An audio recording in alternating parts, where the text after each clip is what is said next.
台积电的美国厂本地公务会伫12月初6来举行完工典礼，包括美国现任的总统拜登到准总统川普，拢可能会出席。最近有说风声讲计划有改变。台积电的创办人张忠谋表示讲，美国厂的进度是无啥问题，也毋过大概是未办完工典礼。也毋过张忠谋嘛强调讲，伊即摆已经无咧管代志咯。 台积电创办人张忠谋15参加台校庆庆祝大会，各界拢真注意。受邀请参加台积电美国厂完工典礼，张忠谋是毋是有掌握美国厂建厂进度甲典礼时间呢？美国听说很好啊，没有 ceremony， 我想大概没有 ceremony。因为川普吗？我不管了 ，OK。 本来台积电美国厂完工典礼市场传出会伫12月初6举行，不过即马有消息指出，可能会延到美国准总统川普明年1月20举行政治就职了后才举办。不过无论是倒一个时间，台积电目前拢无正面回应，因为经济部长郭志辉进前才指出。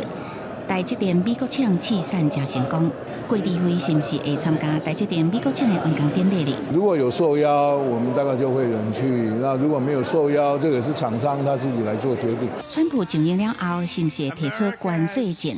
各界甲产业界拢真注意。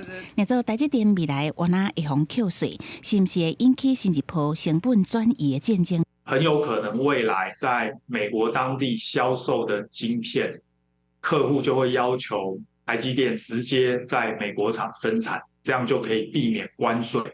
当然，最后还是要看关税的金额啦。如果金额很少，那或许就不一定要这样做，因为毕竟晶片在美国生产成本也高。 台积电美国厂若建厂进度甲典礼变作各界的焦点。最近有外电报道传出台积电去予美国员工提出集体的诉讼，指控美国厂有种族甲公民普遍轻视的问题。